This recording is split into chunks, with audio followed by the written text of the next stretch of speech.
नमस्कार, DD news पर आप दो टूक देख रहे हैं। मैं हूं अशोक श्रीवास्तव।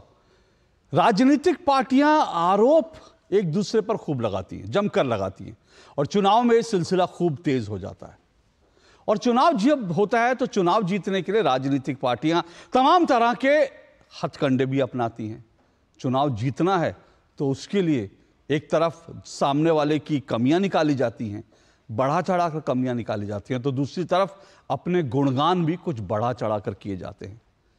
ये सब चुनाव में होता है, राजनीति में होता है, लोग भी इस बात को समझते हैं।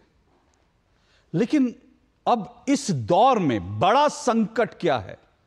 इस दौर में बड़ा संकट यह है कि राजनीतिक पार्टियां अब चुनाव जीतने के लिए टेक्नोलॉजी का और फेक न्यूज का भी इस्तेमाल करने लगी हैं, और यह अपने आप में खतरनाक बात है। बीते 2 दिन से अमित शाह का, केंद्रीय गृह मंत्री अमित शाह का एक फेक वीडियो जो है वो सोशल मीडिया पर खूब बजाया जा रहा है। और यह फेक वीडियो जो है वो ऐसा है जिसमें अमित शाह के मुंह से यह कहलवाया गया है कि हम लोग आरक्षण हटा देंगे।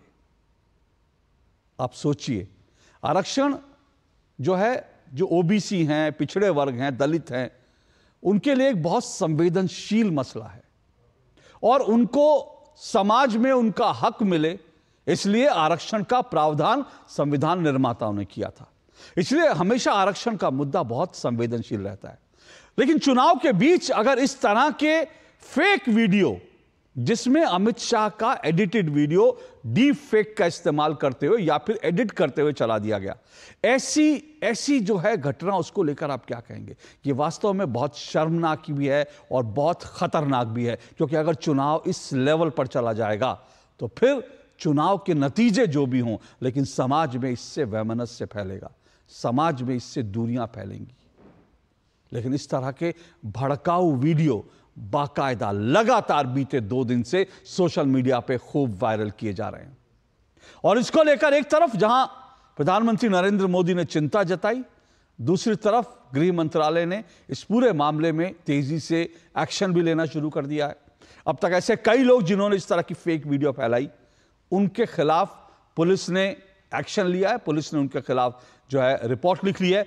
बल्कि यहां तक कि आंध्र प्रदेश के मुख्यमंत्री रेवंत रेड्डी जो हैं, उनके खिलाफ भी जो है, माफ कीजिएगा, आंध्र प्रदेश नहीं, मैं तेलंगाना के मुख्यमंत्री रेवंत रेड्डी जो हैं, उनके खिलाफ भी इस तरह की जो है जो है उनके खिलाफ भी पुलिस ने, दिल्ली पुलिस ने रिपोर्ट लिखी है, क्योंकि इस तरह का फेक वीडियो उन्होंने भी फैलाया था, उन्होंने भी इसको रीट्वीट किया था। और ऐसे कई लोग हैं जिनके खिलाफ अब कार्रवाई हो रही है, तो वो धड़ाधड़ अपने जो ट्विटर हैंडल से अपने सोशल मीडिया अकाउंट जो है वो डिलीट करके भाग रहे हैं।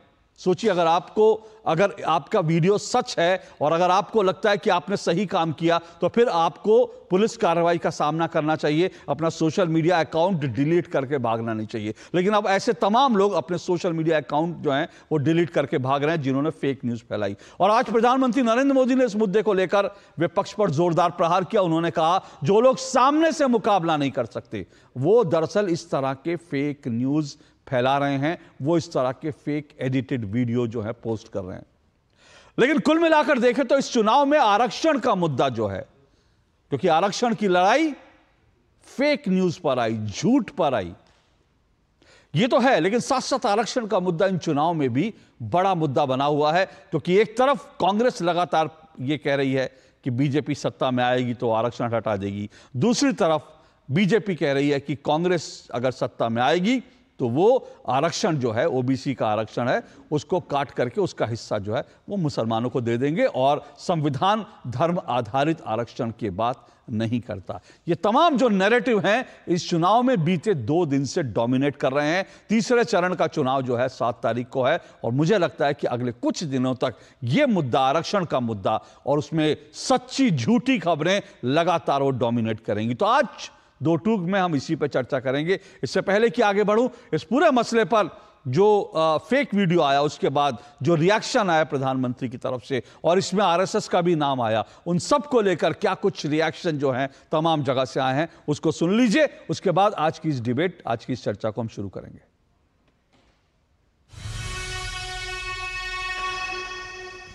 ये जो बीजेपी के लोग हैं ना, ये जो आरक्षण पर और कॉन्स्टिट्यूशन पर आक्रमण कर रहे हैं और इसको खत्म करने की कोशिश कर रहे हैं, ये बिल्कुल गलत है। ये हम कभी नहीं होने देंगे।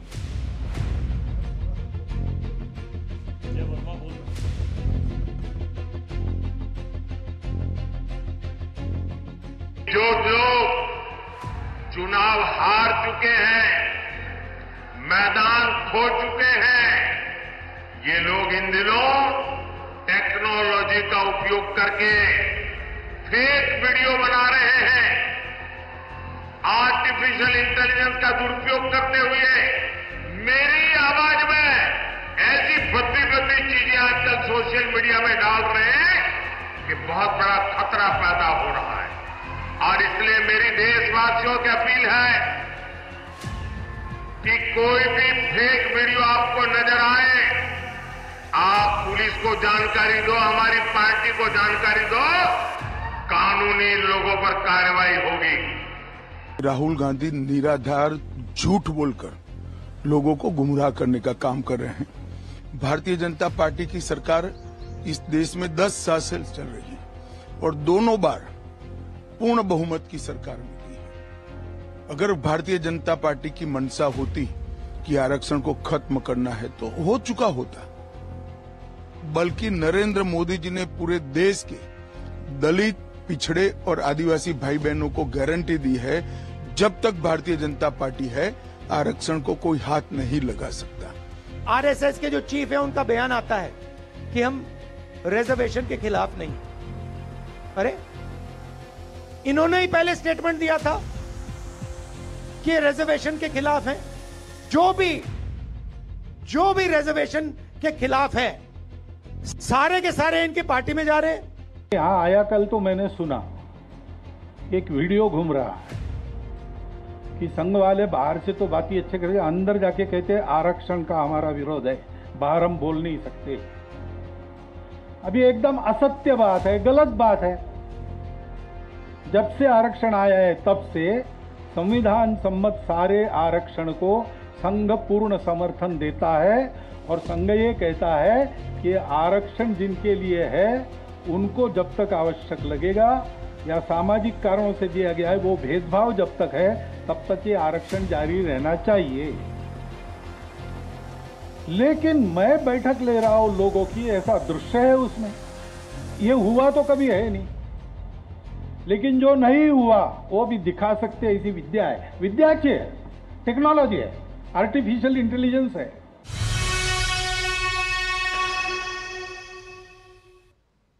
जो नहीं हुआ वो भी करके दिखा देती है टेक्नोलॉजी है, जो नहीं कहा वो भी कहलवा देती है टेक्नोलॉजी आ गई है। और इसी टेक्नोलॉजी का इस चुनाव में खूब दुरुपयोग भी हो रहा है। लेकिन सवाल टेक्नोलॉजी का नहीं, सवाल नीयत का है। टेक्नोलॉजी तो आप कुल मिलाकर कहें तो कुछ तरह की डबिंग जैसी टेक्नोलॉजी पहले भी थी, अब एआई जैसी टेक्नोलॉजी आ गई है। लेकिन सवाल है कि इस तरह की टेक्नोलॉजी का झूठ फैलाने के लिए इस्तेमाल क्यों करना? क्या आपको कोई डर है? क्या आपको चुनाव हारने का डर है? क्या इस वजह से इस तरह की फेक खबरें फैलाई जा रही हैं, या फिर इसका क्या कारण? सबको समझने की, जानने की कोशिश करेंगे आज। और मेरे साथ आज की डिबेट में जो मेहमान मौजूद है, आइए परिचय करवा दूं। मेरे साथ आज डिबेट में 5 मेहमान जुड़ेंगे। मेरे साथ जो है तुहिन सिन्हा बीजेपी की तरफ से हैं, जुड़ चुके हैं तुहिन सिन्हा जी, स्वागत है तुहिन सिन्हा जी। मेरे साथ स्टूडियो में अजय वर्मा जी हैं, कांग्रेस के नेता हैं अजय वर्मा जी, आपका भी स्वागत है। मेरे साथ प्रोफेसर भुवन भास्कर जोशी हैं, समाजवादी पार्टी के प्रवक्ता, उनका भी स्वागत है। और मेरे साथ राजीव तुली हैं, लेखक हैं और साथ साथ वो है संघ मामलों के जानकार है। राजीव जी, आपका भी बहुत बहुत स्वागत है। और मेरे साथ स्टूडियो में एक और ख़ास मेहमान हैं, शोभित अग्रवाल जी हैं। और मैं आपको बता दूं कि हम टेलीविज़न पे अक्सर हम देखते हैं कि कुछ आवाज़ें ही टेलीविज़न पर हम पूरे 140 करोड़ लोगों का प्रतिनिधित्व करती हैं। तो मैंने पहले भी कहा था और एक बार फिर से मैं ये कह रहा हूं कि मेरी कोशिश रहेगी कि अपनी डिबेट में दो टूक में कोई ना कोई एक ऐसी वॉइस जो आम लोगों हैं, आम व्यक्ति हैं, ऐसी वॉइस को भी मैं आपके सामने लाने की कोशिश करूंगा। और अगर आपको लगता है आपके तर्कों में दम है और अगर आपको लगता है कि आप वो आवाज़ बन सकते हैं, तो आप मेरे सोशल मीडिया पर जाकर मुझे ज़रूर टैग करें और अपने किसी न किसी इशू पर जो है अपने एक तर्कपूर्ण बात ज़रूर रखें। मैं कोशिश करूंगा कि अगली बार आपको भी ये मौका मिले जैसे आज शोभित अग्रवाल जी को मिला है। चलिए आज की डिबेट को आज शुरू करता हूँ। मेरी शुरुआत जो है अजय वर्मा जी आपसे है।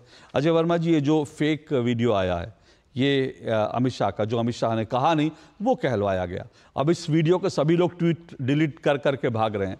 पहले दिन से जब ये वीडियो आया तो मतलब मेरे जैसे लोग जो हैं, जिनको थोड़ी सी भी राजनीतिक समझ है, उनको देखते ही समझ में आ गया कि भाई ये एक फेक वीडियो है, क्योंकि ऐसा कभी हुआ नहीं। अगर किसी ने कुछ कहा होता है, ये अपने आप में बहुत बड़ी खबर थी, तो अगर कुछ कहा होता, अमित शाह ने ऐसा कुछ कहा होता, तो वो नेशनल हेडलाइन बनती, खबरों में कहीं होती। लेकिन ऐसी कोई खबर नहीं है, ऐसा कुछ रहा नहीं। लेकिन उस वीडियो को मुख्यमंत्री के स्तर पर बैठा व्यक्ति जो है रीट्वीट कर देता है, कांग्रेस के कई सोशल मीडिया हैंडल रीट्वीट कर देते हैं। तो मकसद क्या है इसके पीछे? क्या मकसद यही है कि झूठ फैलाओ और झूठ फैला के जीत जाओ? नमस्कार सभी दर्शकों को, देश के को, और आने वाले चुनाव के लिए, परिवर्तन के लिए मत कीजिए, अधिक से अधिक संख्या में मत कीजिए, ये भारत की पहचान बनाइए। अशोक जी, अब मैं आपके मुद्दे पर आता हूँ।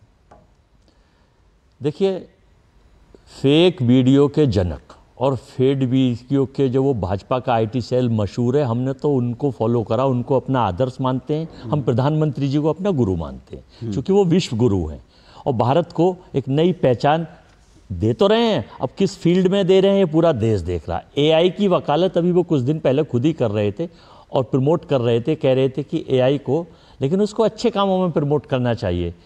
राहुल गांधी जी का वायनाड का वीडियो भाजपा आईटी सेल ने उदयपुर से जोड़ के और उसको फेक वीडियो बना के वो आलू से सोना वाला पूरे देश में प्रचारित और प्रसारित करा। तो ये भाजपा आईटी सेल का जो प्रोपेगेंडा है और जो इनका एजेंडा है वो ना करें तो बेहतर है। किसी भी दल का, किसी भी आदमी या किसी का भी फेक वीडियो करना ये बहुत गलत बात है।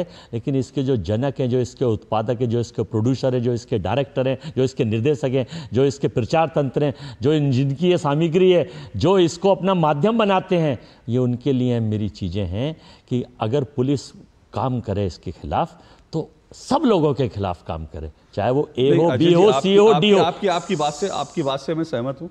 कोई भी फेक न्यूज फैलाए तो उसके खिलाफ कार्रवाई। मैं मैं आ रहा हूँ, आप ही के पास आ रहा हूँ, ठीक है। मेरा सवाल आपने कहा ठीक है, आप जनक कौन है ये तो मैं नहीं जानता, क्योंकि इसको लेकर मेरी कोई रिसर्च नहीं है, ना ऐसे कोई स्टडी हुई है कि फेक न्यूज का जो है इस तरह की फेक एडिटेड वीडियो बनाने वाले आलू से सोना वाला आपने सुना है? नहीं, मैंने ऐसे बहुत से सुने हैं, मैंने ऐसे बहुत से बयान सुने हैं जो कभी कहे भी नहीं गए, और या फिर उन बयानों को तोड़ मरोड़ दिया गया। ऐसे एक नहीं, कई बयान है और कई नेताओं के। इसलिए मैं इसमें नहीं जा रहा हूं, और ये इसमें जाने में मुझे दिक्कत भी नहीं है, क्योंकि फिर अगर पोल खुलेंगे तो सबकी पोल खुलेंगी और देश को मालूम होना चाहिए। लेकिन मैं क्या कर रहा हूं, मोटी बात क्या है, देखिए गंभीर बात क्या है। आलू से सोना मान लीजिए एक मजाक था, ठीक है, वो कोई भी व्यक्ति कर सकता है, कोई सोशल मीडिया पर कोई व्यक्ति कर सकता है। बीजेपी आईटी सेल ने किया, कांग्रेस के आईटी सेल ने बहुत सारी चीजें प्रधानमंत्री को लेकर के चलाई, वो भी सारी फेक थी। वो जो है आम लोगों ने भी कुछ प्रधानमंत्री को, वो सब चलो ठीक है, समझ में आता है, सोशल मीडिया है, लोग इस तरह के लोग मीम भी बनाते हैं। सुनिए मेरी बात, लोग मीम भी बनाते हैं, लोग एक दूसरे की मजाक भी बनाने के लिए बहुत सारी चीजें होती हैं। मैं ये कह रहा हूं कि चुनाव के दौरान में आप ये मान रहे हैं, आप कह रहे हैं कि आप इस मामले में बीजेपी को फॉलो कर रहे हैं।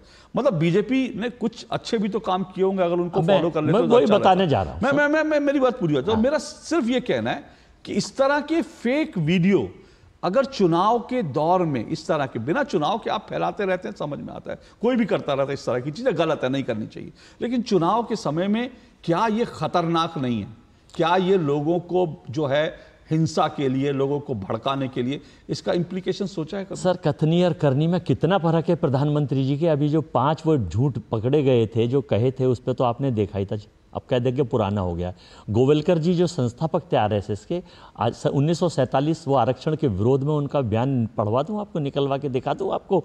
वो आरक्षण के विरोधी थे, हिमायती नहीं थे। 2016 में आरएसएस प्रमुख अभी भागवत साहब बड़े सम्मानीय हैं, योग्य हैं, उनका भी एक बयान आप कहें तो मैं सुनवा दूं, जो उन्हीं का था, आरक्षण के खिलाफ कर रहे हैं। उन्होंने हम आरक्षण को खत्म करना है, हम आरक्षण को खत्म करना चाहते हैं आने वाले। सुनिए, अब आप बैठे बैठे मेरे प्रोग्राम में झूठ बोल गए। नहीं, मैं आपको काउंटर कर रहा हूं, मेरी तो आपने झूठ बोला, आपने गलत बोला। अभी मेरी तो मेरे पास वो बयान है। हाँ, मेरे पास वो बयान है कि आरएसएस प्रमुख ने क्या कहा था। मेरे पास बयान आप निकाल लीजिए, क्योंकि वो बयान आप जो कह रहे हैं, कोट कर रहे हैं, वो गलत है। अजय जी, मैं यही आपसे कह रहा हूं सर, मैं आपसे यही कह रहा हूं, हम इसको भी बता रहा हूं, आप जो कह रहे हैं वो बिल्कुल गलत है। आरएसएस प्रमुख ने कभी नहीं कहा कि हम आरक्षण, और गुरु गोलवर की बात है, मुझे नहीं पता आपका कौन सा है, लेकिन मैं सुना रहा हूं, मैं राजीव, हाँ आप नहीं, आप सुनाइए, बिल्कुल सुनाइए। पहले 20 सेकंड मुझे और दीजिए। अभी मैं आपको एक झूठ आपने बोला, मैं आपको 20 सेकंड नहीं, मैं आपको 30 सेकंड दूंगा, लेकिन मेरा सवाल है कि आप अगर फेक न्यूज, फेक अगर मेरे तो मुझे चलाएंगे, नहीं पकड़ के क्या होगा? सवाल है, आप माफी मांगेंगे? बिल्कुल मांगेंगे। आपने अभी ओके, अभी आपने ओके, अभी एक मिनट मैं चला रहा हूं, अभी आपने कहा एक मिनट, अभी आपने बोला सर, एक मिनट, अभी तो सुन लीजिए, अभी आ रहा हूं ना, आप माफी मांगेंगे क्या? बिल्कुल मांगूंगा, बिल्कुल मांगूंगा, लेकिन मेरा क्या कहना है, अभी अजय वर्मा जी ने कहा, आरएसएस प्रमुख ने कहा कि हम आरक्षण खत्म कर देंगे। मैं ये कह रहा हूं, अभी आपने कहा, हमने ये कहा कि 2016 में आरएसएस प्रमुख का एक बयान था कि इस तरह का आरक्षण खत्म होना चाहिए। नहीं, खत्म नहीं, ये उनका बयान नहीं था। मैं फिर कह रहा हूं, मैं फिर चुनौती दे रहा हूं, उनका बयान ये नहीं था। अगर उनका बयान ये होगा कि आरक्षण खत्म हो जाना चाहिए, तो फिर जो है ये माफी मांगूंगा, और नहीं तो आप माफी। मैं दूसरे बयान पे जो आपने बोला है मैं उसको बता, कौन सा बयान? लीजिए, आप माफी मांगेंगे, बताइए ना, बताइए सर। बिल्कुल, ये तो घर पे बात हो रही है, बताइए कौन सा बयान? अभी आप कह रहे थे कि तेलंगाना में मुसलमानों को कथित तौर पर अन्य पिछड़ा वर्ग का वो 4% आरक्षण, प्रधानमंत्री भी कह रहे हैं।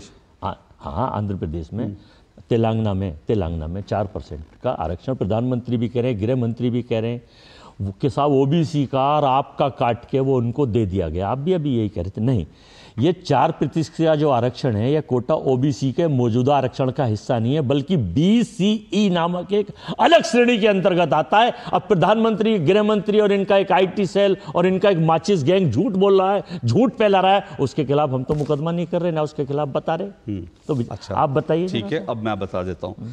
मेरे सामने कांग्रेस के 2009 का घोषणा पत्र का हिस्सा है। कांग्रेस का घोषणा पत्र 2009। मैं आ रहा हूं अभी बाकी मेहमानों के पास, क्योंकि इन्होंने एक ऐसा मुद्दा छेड़ दिया कि मुझे उस पर जो है कुछ कहने की जरूरत पड़ गई। 2009 का कांग्रेस के घोषणा पत्र में जो साफ साफ लिखा है, मैं बड़े साफ शब्दों में बता रहा हूं कांग्रेस घोषणा पत्र को कोट करते हुए। कांग्रेस ने उल्लेख किया, भारतीय राष्ट्रीय कांग्रेस ने केरल, कर्नाटक और आंध्र प्रदेश के अल्पसंख्यकों के लिए उनके सामाजिक और आर्थिक पिछड़ेपन के आधार पर सरकारी रोजगार और शिक्षा में आरक्षण का बीड़ा उठाया है। हम इस नीति को राष्ट्रीय स्तर पर अपनाने के लिए प्रतिबद्ध हैं।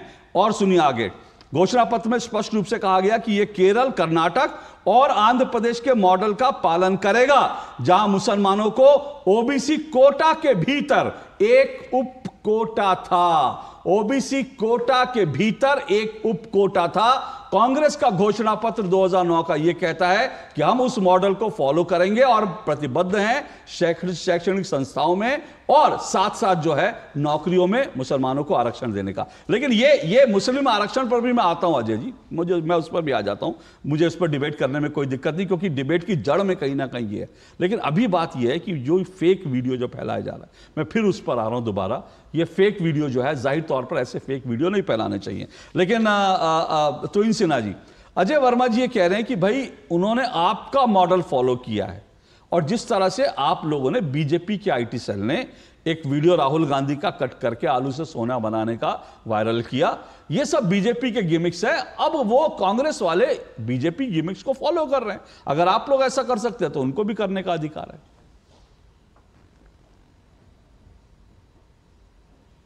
तोइन जी आप म्यूट पर है, तोइन जी अनम्यूट कर लीजिए अपने आप को, तोइन जी अनम्यूट कर लीजिए, तोइन जी अनम्यूट कीजिए। नहीं अनम्यूट है ये। ओके, चलिए, मेरे टेक्निकल साइड से गलती होगी शायद। चलिए बोलिए जी।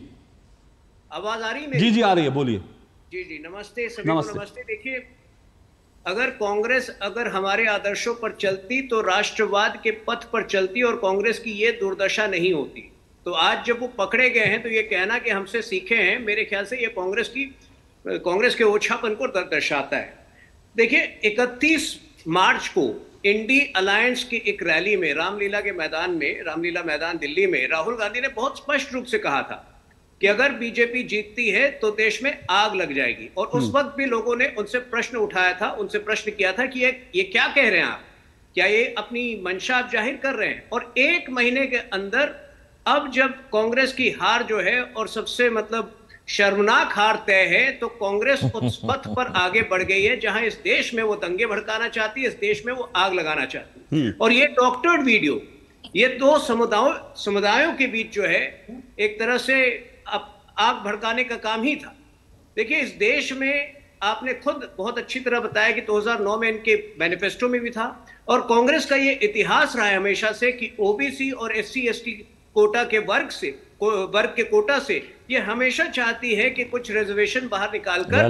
पर वो कह रहे हैं, पर वो अजय वर्मा जी कह रहे हैं कि वो आप लोग गलत कह रहे हैं, वो उस कोटे में से था ही नहीं, इसको चुनौती दे रहे हैं। हाँ, रुक जाइए, आपने तो मैनिफेस्टो से पढ़ दिया, नाम भी तो बता दीजिए। आपने तो उनके 2009 के मैनिफेस्टो से ही पढ़ दिया। वो खुद 23-24 की बात करिए भाई, आप झूठ जो है क्या प्रोडक्शन सुबह बोलोगे? उनकी बात पूरी हो जाए पहले। कांग्रेस तक ये सीमित नहीं है, ये इंडिया अलायंस के अन्य घटक दल में भी लागू होती है। जब अभी टीएमसी ने, अभी आपको पता होगा ये मामला सब जुडिस है, 169 ओबीसी कैटेगरी की लिस्ट है बंगाल में, उसमें 118 जो है मुसलमान समुदाय से शामिल किया गया था उस ओबीसी लिस्ट में, और ये पूरा मामला जो है ये सब जुडिस है। जहां तक समाजवादी पार्टी का सवाल है, 2012 में यूपी असेंबली के पहले, यूपी चुनाव के पहले उन्होंने अपने मैनिफेस्टो में ये स्पष्ट किया था कि 18% रिजर्वेशन वो यूपी में मुसलमानों को देंगे। तो ये उनकी पुरानी आदत है संविधान से खेलना, और आज जो उन्होंने हरकत की है। लेकिन एक बार फिर मैं मूल मुद्दे पर आ रहा हूं। मैं आ रहा हूं ये फेक जो वो चल रहा है, इसके पीछे क्या मंशा है। और फिर मैं कह रहा हूं कि अजय जी ने कहा कि भाई ये लोग आप लोग भी करते हैं, तो क्या ये सभी पार्टियों ने एक पैंतरा बना रखा है कि जब जहां कमजोर पड़ो, जहां फंस जाओ तो फेक न्यूज फैलाकर जो लोगों को बरगलाने की कोशिश करो? मना करिए तो इंजी की, आपने आज तक कोई फेक वीडियो या आपके आईटी सेल ने नहीं करा। मना करो ना, हम आपको दंडवत करेंगे अभी, और आपको अभी से फॉलो करेंगे। मना करिए, आप देश की 140 करोड़ लोगों के सामने हो गया, आप उनको बोलना है। मना करिए, मना, अगर मैं गलत हूं तो। देखिए अशोक जी एक बहुत ही सभ्य डिबेट करते हैं, बीच में लोग नहीं बोलते, तो आप भी अपने वेट कीजिए अपने टर्न का। देखिए अशोक जी, प्रधानमंत्री मोदी जी ने जितना स्पष्ट तौर पर डीप फेक के विरुद्ध कहा है, किसी नेता ने नहीं कहा है। और अगर कभी हमारे आईटी सेल से हुआ है कोई गलती, तो हम उसको स्वीकार करते हैं। लेकिन जैसा आपने स्वयं कहा, यहां मामला जो है ये दो समुदाय के बीच जो है ये द्वेष भड़काने का है, देश में दंगे भड़काने का है। और जिस प्रकार की मंशा के साथ कांग्रेस आज काम कर रही है, ये देश के लिए खतरनाक होती जा रही है। और ये वीडियो के लिए मेरे ख्याल से खुद जो है राहुल गांधी को आगे आकर इसके लिए माफी मांगनी चाहिए प्लीज। ओके, देखिए, हाँ बोलिए अशोक जी, तेलंगाना के बारे में भी गलत बयानबाजी की गई। जेडीएस के जो, सुन लीजिए, जो देवेगौड़ा साहब थे, जब इनके सहयोगी, और हाँ कर्नाटक की बता रहा हूँ, तेलंगाना नहीं, कर्नाटक, देवेगौड़ा साहब जब इनके सहयोगी थे, तो वो आरक्षण उन्होंने जारी करा, और इसका वो मामला अभी भी सुप्रीम कोर्ट में लंबित है। एक सेकंड, उन्हीं का बेटा जो प्रसन्ना है, उनका देवेगौड़ा साहब का पोतार बेटा, 2800 वीडियो बलात्कार और रेप के विभिन्न पोर्टलों पर डाले हैं। और प्रधानमंत्री जी ऐसे बलात्कारियों की सांसद बनाने के लिए उनको टिकट दिया, और उनके लिए जाकर प्रचार करके आए हैं, और कहते हैं बेटी बचाओ और बेटी पढ़ाओ। तो कितनी शर्मनाक है, जरा तुहिन सिन्हा से पूछ लीजिए कि ऐसे 2800। ओके, अब मैं पूछूंगा, एक मिनट रुकिए, पूछूंगा, लेकिन मैं फिर एक बात आ रहा हूं, जो आपने कहा मैं उसको एक बार फिर करेक्ट कर दूं। देवेगौड़ा साहब जो है, इससे पहले कांग्रेस लाई थी ये, लेकिन कांग्रेस उसको लागू नहीं कर पाई थी। सर मैं आपसे फिर कह रहा हूं, जरा आप फैक्ट चेक कीजिएगा, मैं आपके फैक्ट चेक लागू करता है उसी की तैयारी होती है। मेरी बात तो सुन लीजिए सर, लागू तो सर आप देश में बहुत सारी चीजें नहीं कर पाए, वो आपके लागू करने की मंशा तो उधर जो विदेश में बैठे हैं आपके, वो तो संपत्ति बंटवारे को लागू करने की बात ये फिर गलत आप बोल रहे हैं। अरे इनहेरिटेंस जो है भाजपा के मैनिफेस्टो में था 2000। अजय जी रुक जाइए, अजय जी रुक जाइए, मैंने क्या कहा? अजय जी रुक जाइए, अजय जी रुक जाइए, अजय जी रुक जाइए, रुक जाइए, मैंने क्या कहा? आप मंशा की बात करें। अरे अजय जी रुकिए प्लीज, अजय जी इस तरह से डिबेट मत कीजिए, गंभीर विषय सुनिए। अजय जी एक मिनट सुनिए, ऐसा होता है अगर आप ऐसा करेंगे ना तो फिर मुझे जो है मुझे आपको रोकना पड़ेगा, ऐसे डिबेट मत करिए। यूनियन बजट 2019 फिर अब आप विषय से आपने अभी छेड़ दिया ना, आपने मंशा की बात करी, मैं मंशा आपका फैक्ट चेक कर रहा हूं। नहीं, मैं आपका फैक्ट बता रहा हूं। क्या मैं झूठ बोल रहा हूं कि कांग्रेस पहले लाई थी? विरासत टैक्स लागू नहीं कर पाई, लेकिन नहीं, मैं विरासत टैक्स की बात नहीं कर रहा। 2019 में भाजपा का गोल्डन एजेंडा था। क्या कांग्रेस पहले लाई थी? नहीं लाई थी, बजट में था। नहीं, क्या कर्नाटक कांग्रेस, क्या 2009 का ये घोषणा पत्र है कि नहीं है? नहीं, मुझे बता दीजिए, मुझे बता दीजिए। वित्त मंत्री अरुण जेटली ने कहा था, ये उनका स्टेटमेंट है। और जयंत सिन्हा ने कहा था ये उनके फोटो है। अजय जी रुकिए, अब आप नहीं, और आप कह रहे हैं, फिर वही बात कर रहे हैं आप कि सैम पित्रोदा साहब एक सेशन में किसी स्कूल में या किसी यूनिवर्सिटी में दे रहे हैं, आप उसको थोप रहे हैं। बिल्कुल नहीं, झूठ का एजेंडा देश की सरकार के लोग चला रहे हैं। होता क्या है जब कोई व्यक्ति झूठ फेक वीडियो क्यों फैलाता है? फेक वीडियो इसलिए फैले जाते हैं क्योंकि जब आप फंस जाते हैं ना, आपको लगता है आपका सच नहीं चल रहा। उसी तरह से मेरा मानना है कि स्टूडियो में चिल्लाने की, इंटरवीन करने की जरूरत तब पड़ती है जब आपके पास फैक्ट्स नहीं होते। इसलिए रुक जाइए, मुझे अब फैक्ट चेक। मैं बता दूं, कर्नाटक में सबसे पहले कांग्रेस मुसलमानों को आरक्षण देने की बात उसने करी थी और ओबीसी आरक्षण को काट के की थी, लेकिन कांग्रेस उसको इंप्लीमेंट नहीं कर पाई थी। यहां पे अजय जी ठीक है, कांग्रेस ने शुरुआत की थी, इंप्लीमेंट नहीं कर पाई थी, लेकिन इंप्लीमेंट किसने किया? देवेगौड़ा की सरकार ने किया, जो आज बीजेपी के सहयोग है। ये आपने ठीक कहा, जो आप सही कहेंगे मैं उसको सही कहूंगा, जो आप गलत कहेंगे मैं उसको गलत कहूंगा, और इस पर मैं बीजेपी से सवाल भी पूछूंगा। लेकिन रुक जाइए, डिबेट से विषयांतर नहीं करिए प्लीज। चलिए, मैं चाहूंगा दोनों चीजों पे आप रिस्पॉन्ड कर दीजिए। तोहिन जी, एक जो इन्होंने कहा कि भाई कर्नाटक को लेकर आज तो देवेगौड़ा जी आपके साथ हैं, तो वो जो मुस्लिम आरक्षण कर्नाटक में जिसने शुरू किया, जिसने सबसे पहले लागू किया, वो कोर्ट में है, वो अलग बात है, तो वो तो आप ही के सहयोगी हैं आज। तो फिर आपकी मंशा पर भी सवाल उठ सकते हैं कि भाई बीजेपी ऐसे लोगों के साथ जो है गठबंधन कर रही है। दूसरे जो 2800 वीडियो वाले जो एक सज्जन आए हैं, उनको लेकर भी बीजेपी पे सवाल उठ रहे हैं, क्योंकि इन्होंने उठाया, उस पर रिस्पॉन्ड कर दीजिए, फिर मैं दोबारा आज के विषय पर आऊंगा और राजीव तुली जी के पास जाऊंगा। वीडियो वाले व्यक्ति है उसको वापस देश में लाया जाएगा और उसको सजा भी मिलेगी, बहुत कड़ी सजा मिलने वाली। लेकिन आज से 6 महीने पहले तक ये इनके साथी थे, और जब ये वीडियो शूट कर रहे थे तो वो कांग्रेस के साथ थे, तो इसीलिए ये पार्टी का विषय है ही नहीं। इसको पार्टी का विषय से अलग रख के देखिए। जो दरिंदगी उस व्यक्ति ने की है उसकी सजा उसको मिलेगी, उसको कहीं किसी कोने में भी हो उसको घसीट कर वापस लाया जाएगा, यदि वो सच निकला तो।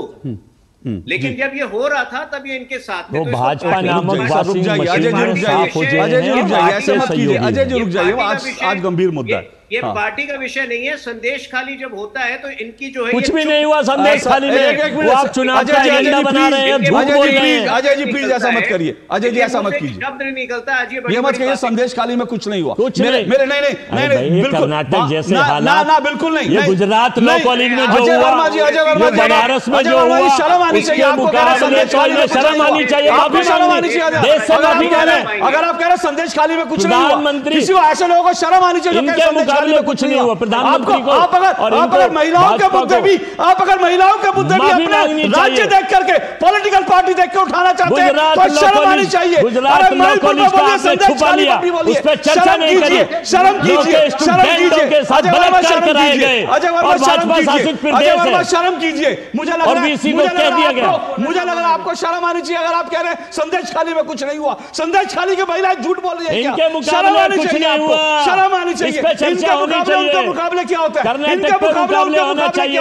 गुजरात लॉ कॉलेज में चर्चा नहीं हुई, इस तरह की बनारस में चर्चा नहीं हुई, बेटी के साथ बाबा विश्वनाथ की नगरी को किस तरह के लोग बीजेपी के लोग हैं। बेहुदा डिबेट, अजय जी मैं आपसे रिक्वेस्ट कर रहा हूं, इस तरह की बेहुदा डिबेट की भाषा शैली आप भी अशोक जी नहीं, भाषा शैली देखिए, बिल्कुल नहीं, मैं इस पे मेरा कड़ा ऑब्जेक्शन है। आप किसी महिला के लिए ये बोले कि उसके साथ ज्यादा हुआ, इसके साथ कम हुआ, ये शर्मनाक है। संदेश खाली में ऐसा कुछ नहीं हुआ जिसपे आप पूरे देश की सरकार चुनाव जीतने के लिए। मैं नहीं जाऊंगा, मैं इस बेहुदा किस्म की डिबेट में नहीं जाऊंगा, और आपको वार्न कर रहा हूं, एक मिनट रुकिए, मैं आ रहा हूं। मैं इस तरह की बेहुदा डिबेट में नहीं जाता हूं, और मैं इस तरह की महिलाओं को लेकर के इस तरह की बेहुदा टिप्पणियां अपने कार्यक्रम में बर्दाश्त नहीं करता। और मुझे लग रहा है कि मैंने आपको आज बुलाया, मेरा आपसे सविनय निवेदन है कि कृपया मेरे प्रोग्राम का, मेरे दर्शकों का सम्मान कीजिए। महिलाओं को मैं बार बार कह चुका हूं, खांचों में मत बैठिए कि उनकी महिला है, हमारी महिला है, कम से कम ऐसा मत कीजिए।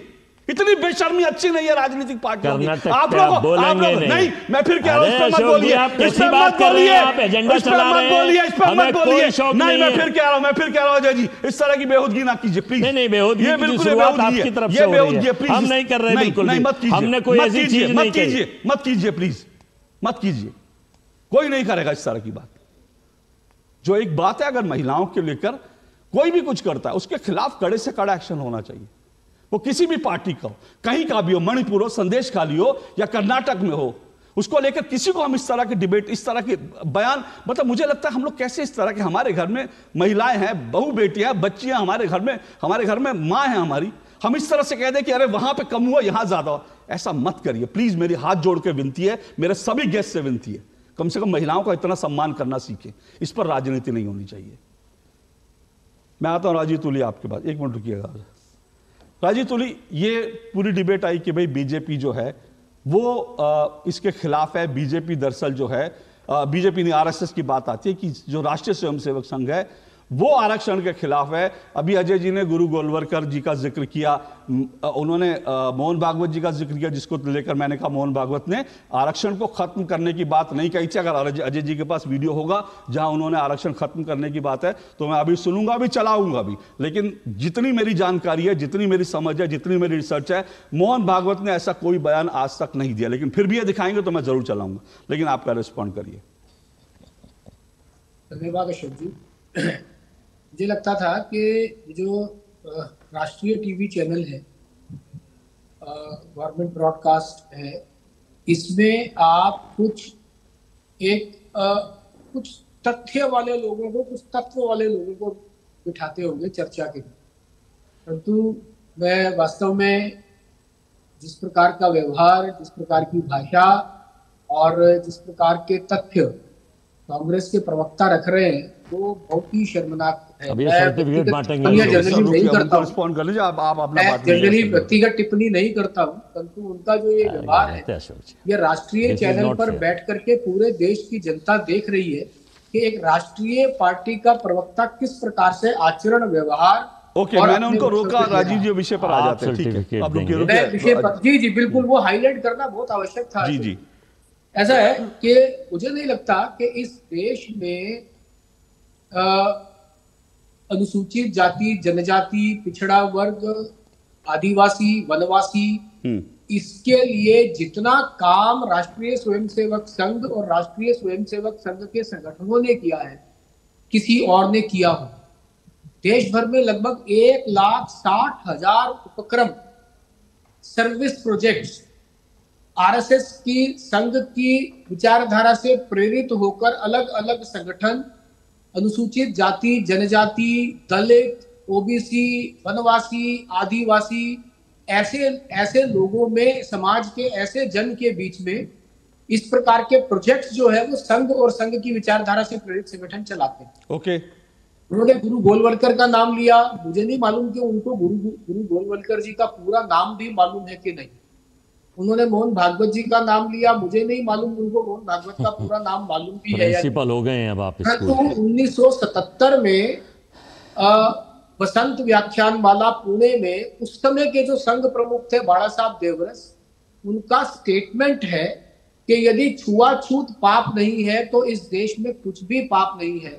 और ये जो अनटचेबिलिटी है, this should go lock, stock and barrel. उसके बाद लगातार संघ ने जो अपनी अखिल भारतीय प्रतिनिधि सभा होती है, जो हाईएस्ट डिसीजन मेकिंग बॉडी है, उसमें आरक्षण देश में रहना चाहिए, तब तक रहना चाहिए जब तक वो आरक्षण जिस समाज को मिल रहा है वो उसके लिए मना ना कर दे, या जब तक समाज में आर्थिक और सामाजिक विषमता रहे तब तक आरक्षण इस देश में रहना चाहिए। ये संघ का ऑफिशियल स्टैंड है आरक्षण और छुआछूत को लेकर के। आप इसको किसी भी प्रकार, मैं आपको तिथियां बता सकता हूं, आप उन तिथियों पर जाकर के संघ के लोगों के बयान चेक कर लीजिए। आप 17 दिसंबर 2015 मोहन जी का बयान है, दत्तात्रेय होसबले जो अभी संघ के नंबर 2 है, जो सर कारवा है, 21 जनवरी 2017 मोहन भागवत जी का फिर दोबारा 11 अक्टूबर 2018, मोहन भागवत जी का फिर दोबारा अगस्त 14 2019, दत्ता जी सितंबर 2019, दत्ता जी अगस्त 2021, मोहन जी 7 सितंबर 2023 और अब 28 अप्रैल 2000। मैं ये बयानों की लिस्ट दे रहा हूं आपको पूरी। और इन सब बयानों का लब्बो-लुआब केवल एक ही है कि रिजर्वेशन एक ऐतिहासिक आवश्यकता, हिस्टोरिकल नेसेसिटी है। जब तक समाज में सामाजिक तथा आर्थिक ये विषमता रहेगी तब तक आरक्षण इस देश में रहना चाहिए। और आरक्षण कब हटेगा? तब हटेगा जब जिस समाज को ये आरक्षण मिल रहा है वो तय करेगा कि हमें आरक्षण नहीं चाहिए। ये संघ का ऑफिशियल कैटेगोरिकल बयान है जो अलग अलग मौकों पर 1977 और उससे पहले से लेकर जितने भी प्रकार के संविधान परक आरक्षण है, संघ सदा से उनके पक्ष में रहा है। और संघ ने जितनी मेहनत, जितनी शिद्दत और जितनी प्रामाणिकता के साथ समाज में से छुआछूत और समाज में से अनटचेबिलिटी हटाने के लिए काम किया है, मुझे नहीं लगता इस किसी भी संगठन ने उतना काम किया है। ओके राजीव जी, हाँ, मैं आऊंगा फिर। इस तरह की बात बार बार जो है संघ पर चस्पा की जाती है, उसके पीछे क्या वजह है, मैं इस पर भी आऊंगा। लेकिन मुझे एक छोटा सा ब्रेक लेना है। ब्रेक के बाद प्रोफेसर भुवन भास्कर जोशी और मेरे साथ शोभित जी हैं, वो भी कुछ कहना चाह रहे हैं। मैंने आपको पहले भी कहा कि मैं कोशिश करूंगा कि अपने कार्यक्रम में कुछ ऐसी आवाज़ों को, जो आम आवाज़ें हैं, ऐसे लोगों को जोड़ने की कोशिश करूंगा, लगातार करूंगा। अगर आपको लगता है आप भी ऐसी आवाज़ हो सकते हैं, आपके तर्कों में दम है, तो आप मुझे सोशल मीडिया पे जरूर टैग कीजिए। मैं कोशिश करूंगा आपको भी ये मौका मिले। इस छोटे से ब्रेक के बाद आ रहे हैं। आरक्षण की लड़ाई झूठ पर आई, इस पर बहस जारी रहेगी। लेकिन कृपया, मेरे निवेदन है सभी मेहमानों से, कृपया विषय पे डिबेट करें, क्योंकि आज का विषय बहुत गंभीर है। इस ब्रेक के बाद आ रहा हूं।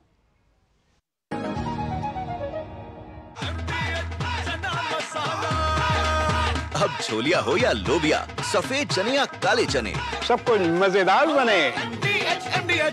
मेरे एक वोट से मोदी जी मेरे घर बिजली ले आए। अब मेरे वोट से सौर ऊर्जा से हर घर का बिजली बिल 0 होगा। ये है मोदी की गारंटी। और मेरी गारंटी? कमल का बटन दबाएं, भाजपा को जिताएं। यकीन है खुद पर है नाज। सुनती हूँ अपने मन की आवाज। कभी शर्मीली तो कभी हूँ जाबाज। रुकना मेरी आदत नहीं, थमना मेरी चाहत नहीं। मैं हूँ नारी, यही मेरा अंदाज। हर जिम्मेदारी मैं बखूबी निभाती हूँ। वोट दे, प्राउड वोटर कहलाऊंगी। पूरे देश संग चुनाव का पर्व मनाऊंगी। तेरी होने वाली मदर इन लॉ कुछ ज्यादा ही ट्रेडिशनल है। ट्रेडिशनल लोग ज्यादा इमोशनल होते हैं। तो भाई साहब, अब कोई किसी की लाइफ में आग नहीं लगा पाएगा। समर कूल, जो हर दिल करे कबूल। Delivery boy has picked your order. अरे भाई, पता है भूख लगी है। 30 मिनट का मैसेज नोटिफिकेशन आया था ना। मैसेज के सारे थोड़ी बैठ सकते हैं। कल आपने कुछ शेयर्स बेचे थे ना? हाँ, तो चेक किया? मैसेज आया तो था। सिर्फ मैसेज काफी नहीं है। आप शेयर मार्केट में कोई भी ट्रांजैक्शन करते हैं ना, तो स्टॉक एक्सचेंज से आए SMS या ईमेल को अपने डीमैट अकाउंट और बैंक स्टेटमेंट के साथ भी टैली कीजिए। बेटा, भूख में ना दिमाग बंद हो जाता है। समझ कर इन्वेस्ट कर। मेरे एक वोट से मोदी जी ने ढेर सारे एम्स खोले, सस्ती दवा, मुफ्त इलाज दिलाया। अब मेरे वोट से हम 70 साल के ऊपर के सीनियर सिटीजन को मुफ्त इलाज मिलेगा। ये है मोदी की गारंटी। और मेरी गारंटी? कमल का बटन दबाएं, भाजपा को जिताएं। जीरा से प्यास बुझाएं। डाइजेशन के लिए मस्त। शरीर में नमक पानी का बैलेंस बनाए। सिप सिप जीरा सिप, जीरा सिप, इंग्लिश का जर्नी और जीरा सिप, जीरा सिप, जीरा सिप।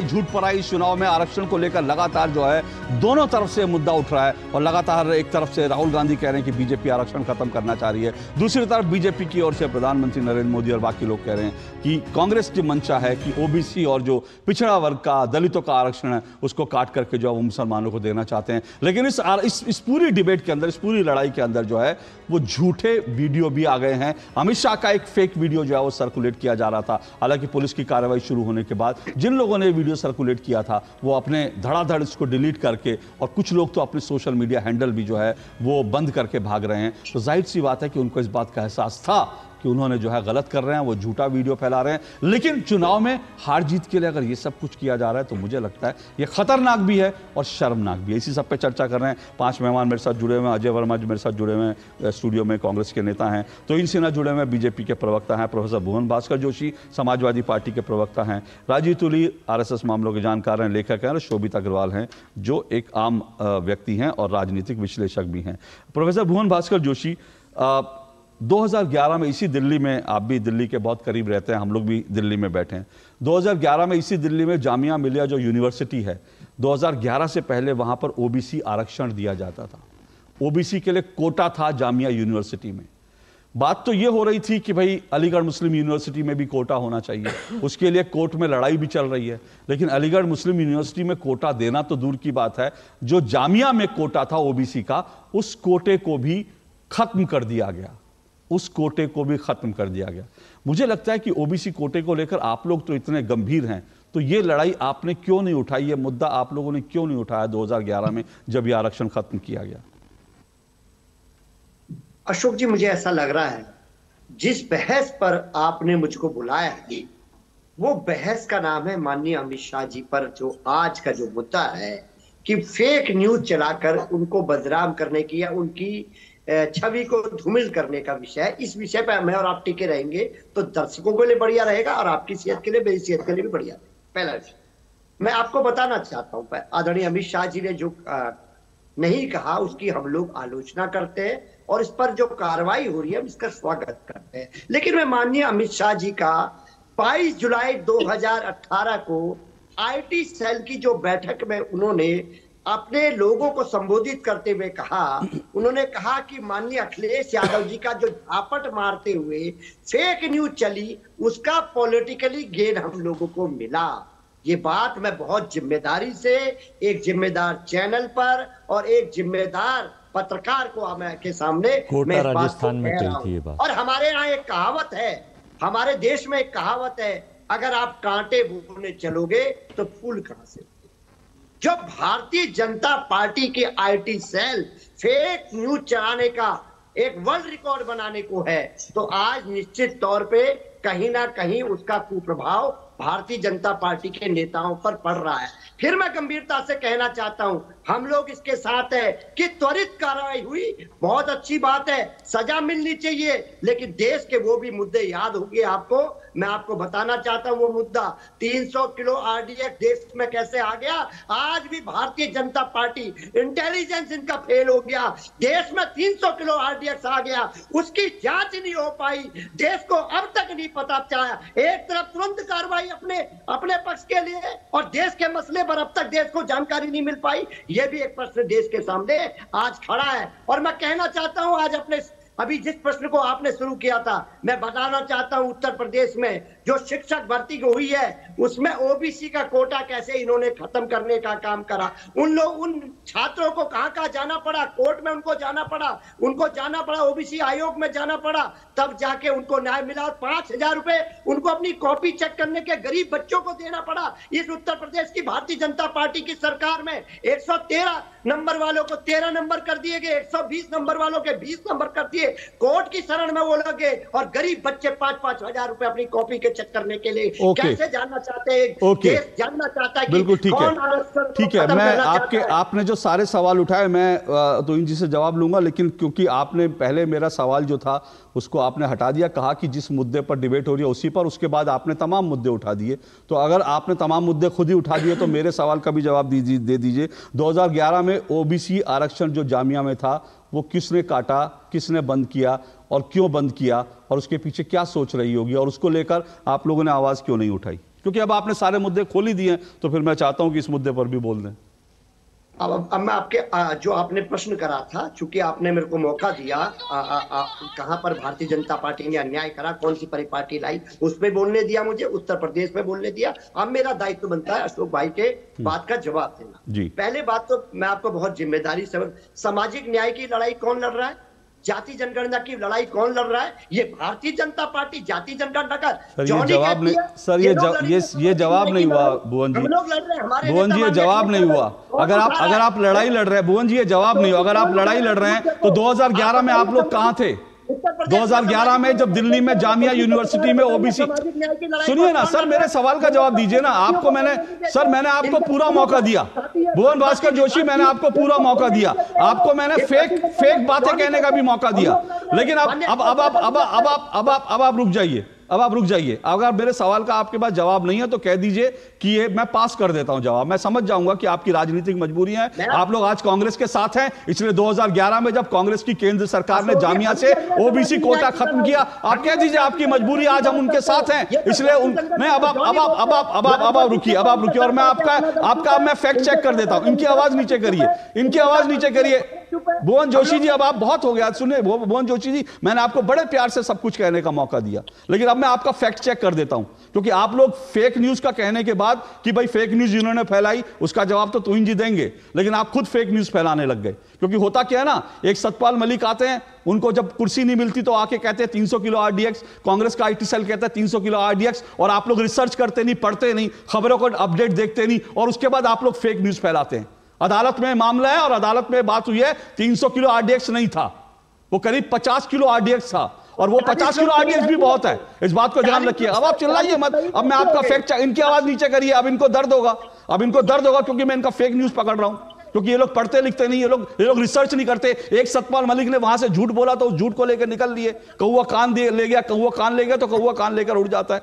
और आप ये भी गलत कह रहे हैं, जांच नहीं हो रही है, इसकी बाकायदा जांच चल रही है पूरी तरह से, और इस जांच के अंदर कई गिरफ्तारियां हुई हैं, कई लोगों को पकड़ा गया है। तो यह कहना कि इसकी जांच नहीं हो रही, 300 किलो आरडीएक्स कहां से आया, 300 किलो आ गया, ये इस तरह की फेक न्यूज मत फैलाया करिए, कम से कम नेशनल टीवी पे मत फैलाया करिए, किसी और छोटे मोटे चंटू चैनल पे आप जाइए, वहां फैलाइए, मुझे कोई दिक्कत नहीं है, वहां आपको कोई नहीं रोकता, कोई नहीं रोकेगा, लेकिन कम से कम मेरी डिबेट में फेक न्यूज फैलाने की बात मत करिए, मैं अपने फैक्ट्स लेकर बैठता हूं। लेकिन तुहिन जी, ये जो उन्होंने कहा, एक बात जो अमित शाह का, ये तो बयान मैंने भी देखा था, ये खबरों में आया था कि भाई जो है अखिलेश यादव के खिलाफ एक फेक खबर फैली और उसको लेकर उनका फायदा मिला, इस तरह की बातें आई थी। तो भाई आपके आईटी सेल के ऊपर बार बार आरोप लग रहा है कि वो लोग करते हैं इस तरह की चीजें, तो फिर सवाल यह कि फिर वही बात है कि जब दूसरों का आपका आईटी सेल करते हैं तो बाकी पॉलिटिकल पार्टियां भी ये सब कर रही हैं। देखिए, जहां तक राहुल गांधी का सवाल है ना, वो तो स्वयं फेक न्यूज फैलाते रहे। 2018 में उन्होंने कहा था कि बैकग्राउंड म्यूजिक कहां से चल रहा है, ये बैकग्राउंड म्यूजिक थोड़ा बंद कीजिए ना, ये बैकग्राउंड म्यूजिक शुरू हो जाता है। तो उन्होंने खुद कहा था कि बैकवर्ड कमीशन जो है वो सरकार खत्म करने वाली, जबकि तो उसी साल हमने संवैधानिक दर्जा दिया था। तो अंतर है यहाँ। देखिए, जो सोशल मीडिया एक बहुत बड़ी टीम होती है, वो डिसेंट्रलाइज टीम होती है। कई बार जो है वो वीडियोस कुछ ऐसे जगह से आते हैं जो कि फॉर्मल स्ट्रक्चर में नहीं होते पार्टी, और ये दोनों पार्टी लागू होती है। अगर अजय जी भी पार्टी में काम किए हो अगर कांग्रेस में, तो उनको पता होगा कि बहुत डिसेंट्रलाइज तरीके से आईटी सेल चलती है दोनों पार्टियों की। लेकिन जहां दूसरी तरफ का सवाल है, राहुल गांधी स्वयं उन्होंने सुप्रीम कोर्ट के जजमेंट को तोड़ मरोड़ के कहा कि चौकीदार चोर है, कह रहा है सुप्रीम कोर्ट, जिसके लिए उनको माफी मांगनी पड़ी। कितनी मानहानि के केसेस उनके खिलाफ चल रहे हैं, क्योंकि उन्होंने सावरकर के खिलाफ कुछ गलत कहा है, कुछ उन्होंने सावरकर के खिलाफ कुछ गलत कहा है, तो कुछ उन्होंने आरएसएस के खिलाफ कुछ गलत कहा है। तो अंतर है दोनों जगह में, अंतर है। अगर यदि कोई फेक वीडियो किसी भी व्यक्ति के द्वारा चला है हमारी आईटी सेल का, तो वो गलत है, ये मैं स्वीकार कर रहा हूं। चलिए, अच्छी बात है अगर तोइन जी ये मान रहे हैं, और मुझे लगता है कि कोई भी अगर इस बात को स्वीकार करता है और कोई भी मानता है कि इस तरह की चीजें नहीं होनी चाहिए, मुझे लगता है सबसे बढ़िया बात यह है कि आप स्वीकार कीजिए, तभी आप करेक्शन कर सकते हैं। लेकिन अगर आप किसी चीज को स्वीकार नहीं करेंगे तो फिर मुझे लगता है एक और उदाहरण दूं किस तरह से राहुल गांधी फेक न्यूज खुद फैलाते हैं। उदाहरण को मेरे को 5 अगस्त एक बड़ी बात कह रहा हूं, 5 अगस्त 2019 को आर्टिकल 370 एब्रोगेट हुआ था। 19 दिन बाद 24 अगस्त को इनकी पहली मीटिंग हुई थी एआईसीसी की, नया नेता चुनने के लिए। जब नहीं चुन पाए तो 8 बजे शाम को आके प्रेस कॉन्फ्रेंस करते हैं, कहते हैं कि कश्मीर में खून खराबा हुआ है। वो इतना बड़ा झूठ था कि अगले 1 महीने तक पाकिस्तान ने उनके बयान को कोट करके हमें पूरे विश्व में शर्मसार करने की कोशिश की थी। इस प्रकार से राहुल गांधी जो है फेक न्यूज फैलाते आए। ओके, देखिए, फिर मैं कह रहा हूं कि इस तरह की फेक न्यूज सभी पॉलिटिकल पार्टियों की तरफ से, नेताओं की तरफ से जो होती है, मुझे लगता है इसको बंद होना चाहिए। आप पॉलिटिकल माइलेज के लिए चलिए, कई बार आप इस तरह के आरोप, फिर कह रहा हूं चुनाव में आप आरोप लगाते हैं कि उन्होंने ऐसा कहा, इन्होंने ऐसा कहा, इनकी मंशा ये है, आरोप समझ में आता है, लेकिन फेक न्यूज जो है वो भी ऐसे संवेदनशील मसलों पर उससे बचा जाना चाहिए। अजय जी रुकिएगा, मैं आपको मौका दूं, उससे पहले मैं शोभित जी आपको क्या लगता है कि क्यों इस तरह की फेक न्यूज जो है ये जो है चुनाव में खास करके, वैसे तो राजनीति में खूब फेक न्यूज आजकल फैलाई जाती है, क्योंकि आईटी सेल बेसिकली काम यही करता है, किसी भी पॉलिटिकल पार्टी का आईटी सेल हो, लेकिन हर पॉलिटिकल पार्टी का जो आईटी सेल हो तो काम यही करता है कि अपने नेताओं की छवि बनानी है, दूसरे की गिरानी है। तो हर पॉलिटिकल पार्टी इस काम में करती है, कुछ सच्चे होते हैं, कुछ फेक होते हैं। लेकिन चुनाव में इस तरह के आरक्षण जैसे गंभीर मुद्दे पर क्या कहेंगे आप? सर, इसमें मेरा ये कहना है कि इंडी गठबंधन पहले 2 चरण में ही समझ चुका है कि उसके अब जीतना निश्चित नहीं है, तो वो चाहता है कि सीधे तरीके तो उसे जीत नहीं सकते, तो फेक न्यूज़ फैलाई जा रही हैं। अभी कुछ देर पहले अजय जी ने बताया कि संदेश खाली में कुछ नहीं हुआ, जबकि ये भूल गए कि कोलकाता हाईकोर्ट ने ही शेख शाहजहां के वकीलों से सख्त टिप्पणी की थी कि अभी आपको 10 साल चक्कर लगाने पड़ेंगे। दूसरा, इन्होंने झूठ कहा कि देवगौड़ा परिवार के प्रसन्ना की 2800 वीडियो आई हैं। वो तो छोड़ दीजिए, वो 2800 वीडियो तो हैं, उसको हम उसमें नहीं जाएंगे, 2800 वीडियो हैं। तो ये आपने देखा होगा कि किसी भी चुनाव से पहले पिछले 2019 में ही सब दलों ने कहा था कि अगर अब की बार बीजेपी आ गई तो अगली बार चुनाव ही नहीं होंगे। फिर वही झूठ जब नहीं चला तब भाजपा जीत गई, फिर वापस वही झूठ ले आई कि संविधान खत्म कर देंगे और क्या कहते हैं अगली बार फिर चुनाव नहीं होंगे, ये हिटलर हैं, ये तानाशाह है। किस भाजपा के किस घोषणा पत्र में लिखा है कि कहते हैं मोदी जी अब की बार आएंगे तो ये संविधान को छेड़छाड़ करेंगे या क्या कहते हैं अगली बार चुनाव नहीं होंगे? तो ये तो उनकी आदत बन चुकी है कांग्रेस की झूठ बोलने की, और ये आज की नहीं है। लेकिन क्या आपको लगता है इससे क्या वोटर प्रभावित होता है? इससे आम लोग जो हैं जब इस तरह की खबर देखते हैं तो क्या उन पर कोई असर होता है? नहीं, कोई फर्क नहीं पड़ता, क्योंकि जनता अब उन्हें समझ चुकी है। क्योंकि जो पुरानी जनता है उन्होंने देखा है, क्योंकि इनका पुराना इतिहास रहा है। इंदिरा जी कहते कहते कि गरीबी मिटाएंगे, गरीबी मिटाएंगे, कई साल झूठ चला, फिर राजीव जी झूठ बोलते रहे, गरीबी मिटाएंगे, गरीबी मिटाएंगे। अब राहुल जी आ गए हैं जो उस पुरानी झूठ को नया नाम दे दिया, न्याय, और फिर झूठ फैला रहे हैं। ओके, मैं आ रहा हूं आपके पास, आ रहा हूं मैं सवाल लेकर आ रहा हूं। देखिए है क्या, ये बात इतना तो तय है कि जब इस तरह के कोई झूठ आते हैं या फेक न्यूज़ फैलाई जाती है तो उसकी जो लाइफ होती है वो मुश्किल से 1-2 दिन की होती है। एक दिन आप कर देते हैं, लेकिन आज सोशल मीडिया का ज़माना है, बहुत जल्दी वो चीज़ें वो बर्स्ट भी हो जाती हैं, तो बहुत समय तक उसको सस्टेन करना मुश्किल होता है। क्या आपको लगता है कि इससे बचा जा सकता है अजय वर्मा? अगर कोई सस्टेनेबल चीज़ होती है तो उसमें समझ में आता है, लेकिन क्योंकि आप बार बार अगर एक चीज़ को करते हैं तो फिर मुझे लगता है उससे बचा जाना चाहिए। सर, बार बार जब देश के प्रधानमंत्री एक चीज़ को बोलते चले जाएंगे। अब देखिए कि वीडियो है मेरे पास से 6 मिनट का, आपको भेजूँ और मैं चाहूँगा अशोक जी की केस, जो महिला के केस होते हैं वो कब कटवाती हैं? ये उत्तर प्रदेश में मोदी और योगी की तानाशाही त्रस्त होकर शिक्षिकाएं वहां पर बैठकर केस कटवा रही हैं। अब सुनिए, ये आप विषय अब ऐसी चीजें कर्नाटक में, ऐसी चीजें देश भर में बहुत सारी। तुहिन सिन्हा रामायण पढ़ रहे थे क्या? हाँ, तुहिन सिन्हा रामायण पढ़ रहे थे क्या? वो राहुल गांधी की फेक न्यूज बता रहे थे। वो राहुल गांधी की फेक न्यूज बता रहे थे ना। और अभी ये बैठे आम आदमी जो मुखौटा चेहरा और भाजपा की नहीं, तो एक बात बताइए, भाजपा ने कब सेल कंपनी के रूप में ये क्या ये भी कोई श्लोक सुना रहे थे क्या? ये केवल रटा एजेंडा एक आईटी सेल से लेके आते हैं कि अब विभिन्न रूपों में जाकर जी। अभी आप शोभित अग्रवाल को कह रहे हैं विभिन्न रूपों में बैठिए, फिर आप चुनाव के बाद ना, फिर आप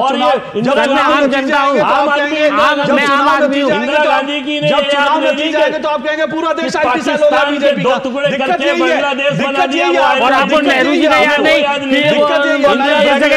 होता, चीन को दे दिया इलाका, कुर्बान कर दिया। अभी आपको मालूम पड़ा श्रीलंका को एक दूसरे दिया, आईटी सेल का एजेंडा याद रहा नहीं, वो सब ध्यान है। नेहरू जी कश्मीर से आए थे। ये मेरी डिबेट का स्तर नहीं होता, मैं माफी चाहता हूं अपने दर्शकों से। मुझे मालूम है, नहीं सुनिए, मेरे दर्शक इस तरह की डिबेट पसंद नहीं करते और मैं अपने दर्शकों से माफी मांग रहा हूं। मेरे चैनल आज डिबेट का ये स्तर हो रहा है, ये मेरी डिबेट का स्तर नहीं है और मैं इस तरह की डिबेट करना पसंद नहीं करता। जब झूठ कोई बोलता है तो मैं जरूर उसको रोकता हूं, टोकता हूं, और उसके बाद अगर फैक्ट पे से वो हटता है तो मैं जरूर टोकता हूं। लेकिन मैं चाहूंगा आपको सब कुछ कहने का हक है अजय जी, लेकिन मैं चाहूंगा कि अगर आज का विषय हम लेकर आए हैं तो जाहिर सी बात है आपको विषय बताया गया था। तुहिन जी ने जो कहा उन्होंने फेक न्यूज के संदर्भ में बताया। आप फेक न्यूज के संदर्भ में बताएंगे कोई चीजें बीजेपी की, मैं तुहिन जी से जवाब लूंगा। आरएसएस को लेकर बताएंगे, मैं तुली जी से जवाब लूंगा। लेकिन शोभित जी प्लीज, लेकिन मैथ्स के उसमें जो है आप बायोलॉजी को लेकर आ जाएंगे, बायोलॉजी में आप हिंदी अंग्रेजी लेकर आ जाएंगे, तो फिर मैं माफी चाहूंगा कि मुझे लगता है कि मैंने जो है मैं गलत जा रहा हूं। मैं माफी चाहूंगा, मैं एक ब्रेक ले रहा हूं, मैं ब्रेक के बाद आऊंगा। पूछा जा रहा है जब जाना था जापान पहुंच गए, मैंने कहा ब्रेक ले लीजिए। जिन्होंने यूज किया है वो जानते हैं असली हींग का स्वाद। MDH सुपर हींग, शुद्धता का असली तड़का। MDH मेरे एक वोट से घर में मुफ्त राशन आया, अब मेरे वोट से और 5 साल तक मिलेगा। ये है मोदी की गारंटी और मेरी गारंटी। कमल का बटन दबाएं, भाजपा को जिताएं। आपकी सुरक्षा है हमारे लिए बहुमूल्य, इसलिए जब भी लें एलपीजी सिलेंडर जरूर कराएं प्री डिलीवरी जांच। आपकी सुरक्षा को और बेहतर सुनिश्चित करने के लिए हर घर में हो रही है रसोई गैस उपकरणों की सुरक्षा जांच। अगर सुरक्षा होस खराब हो तो तुरंत बदलवाएं। आपातकालीन स्थिति में कॉल करें 1906। स्वच्छ ईंधन का वादा, सुरक्षित रसोई का इरादा।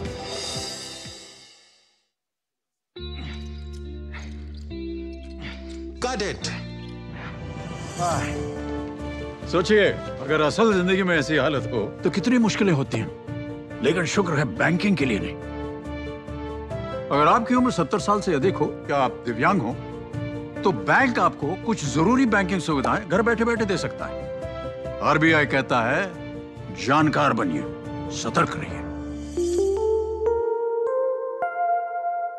तुम्हें पता है इन्वेस्टर्स के लिए एक इन्वेस्टर प्रोटेक्शन फंड होता है IPF, लेकिन अगर तुम्हारा ट्रेड एक्सचेंज पर एग्जीक्यूट नहीं हुआ या फिर कोई गारंटीड रिटर्न्स वाली स्कीम है तो ये IPF आपकी मदद नहीं कर सकता है।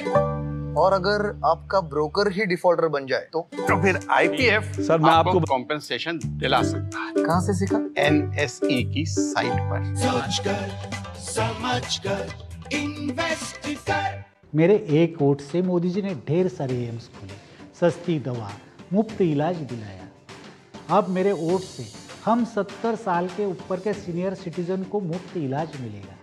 ये है मोदी की गारंटी और मेरी गारंटी।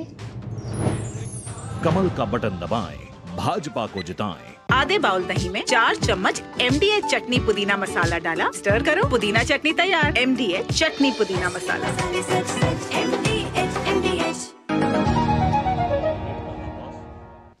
चलिए 2 टूक आप देख रहे हैं। जल्दी से अजय जी 30 सेकंड में, फिर मैं मेरे पास समय कम है, मैं तुहिन जी से रिस्पॉन्ड ले लूंगा 30 सेकंड में, क्योंकि तुहिन जी को भी जाना है और आपसे 30 सेकंड में। जी अजय जी। देखिए मैं अभी आपसे फिर बता रहा हूं, इस देश में 2 विचारधाराएं काम कर रही हैं। एक देश को जोड़ने की, प्यार की, मोहब्बत की, और एक देश को तोड़ने की, नफरत की बाजार को चलाने की।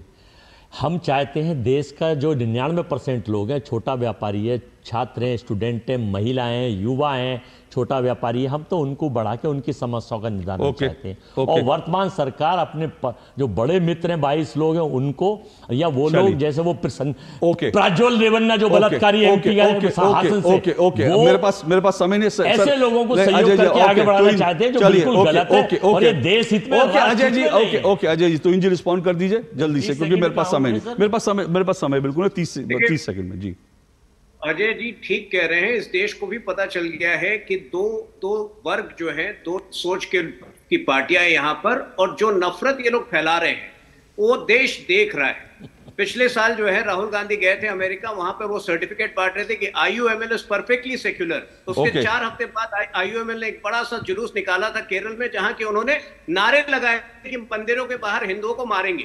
क्या राहुल गांधी ने सर्टिफिकेट वापस ली? आज मैं यही गुहार करूंगा उनसे कि ये फेक न्यूज फैलाना बंद कीजिए, क्योंकि बहुत ये संवेदनशील विषय है और ये देश को आप आग लगाने की मंशा से वाकिफ हैं। राहुल गांधी की जो मंशा है, लेकिन प्लीज आप बंद कीजिए। ओके राजीव तुली, आपका आखिरी कमेंट। आपने जो है बहुत सारी चीजें, बयानों का जिक्र किया, लेकिन क्यों बार बार ऐसा होता है कि संघ को जो है RSS विरोधी बताकर बार बार जो है इस पर सवाल खड़े किए जाते हैं? कई चीजें जो है वो संघ के विषय में बहुत लंबे समय से कांग्रेस प्रचारित कर रही है। उन झूठों में से 2 झूठ ये भी, जो आपके संघ जो है वो आरक्षण विरोधी है और संघ जो है वो एंटी माइनॉरिटी है। ये 2 एक बहुत बड़े झूठ है जो कांग्रेस लंबे समय से प्रचारित करती रही है। तीसरा झूठ देखिए, 2 बार कांग्रेस ने जब लगातार जब तक कांग्रेस की सरकार बनती रही, तो कभी दूसरी बार, तीसरी बार, चौथी बार सरकार बनने से पहले कभी ये विषय नहीं आया कि इस बार यदि कांग्रेस जीत गई तो कांग्रेस देश का संविधान बदल देगी, जबकि 100 से ऊपर संशोधन संविधान में कांग्रेस ने किए। कांग्रेस के संविधान के प्रियम्बल में जो परिवर्तन करने का काम करने का पाप किया वो कांग्रेस ने किया, परंतु बाकी लोगों के बारे में इस प्रकार के झूठ फैलाना और ये सब करना कांग्रेस की एक विचारधारा का हिस्सा बन गया है। और आज जो कांग्रेस जात पे ना पात पे मोड़ लगे की हाथ से प्रारंभ हुई थी, वो आज ये कहती है जीत कर आएंगे तो जातिगत जनगणना करवाएंगे। और किस प्रकार के लोगों को दिल्ली में टिकट दिया है, उसके विरोध में दिल्ली में पार्टी के अध्यक्ष ने इस्तीफा दिया है। तो ये कांग्रेस की स्थिति है आज। ओके, चलिए कुल मिलाकर जो है मेरे पास सर अजय जी प्लीज, मेरे पास समय नहीं है, मेरे पास समय आज इतना ही है, लेकिन मैं एक ही बात कहूंगा कि चुनाव में फिर कह रहा हूं कि भाई राजनीतिक पार्टियों के अपने अपने रणनीतियां होती हैं, लेकिन उस रणनीति में फेक न्यूज़, हर पॉलिटिकल पार्टी को ध्यान रखना चाहिए कि फेक न्यूज़ उसकी रणनीति का हिस्सा ना बने, क्योंकि जनता जो है इसको बहुत जल्दी मुझे लगता है एक्सपोज हो जाते हैं और इसका फायदा नहीं होता, नुकसान होता है। और ऐसी फेक न्यूज़ जिससे समाज पर जो है विपरीत असर पड़े, कम से कम उससे बचा जाना चाहिए। आज के लिए इतना ही। सभी मेहमानों का बहुत बहुत शुक्रिया दो टूक में शामिल होने के लिए। आपसे कल फिर मुलाकात होगी, फिलहाल इजाजत दीजिए, नमस्कार।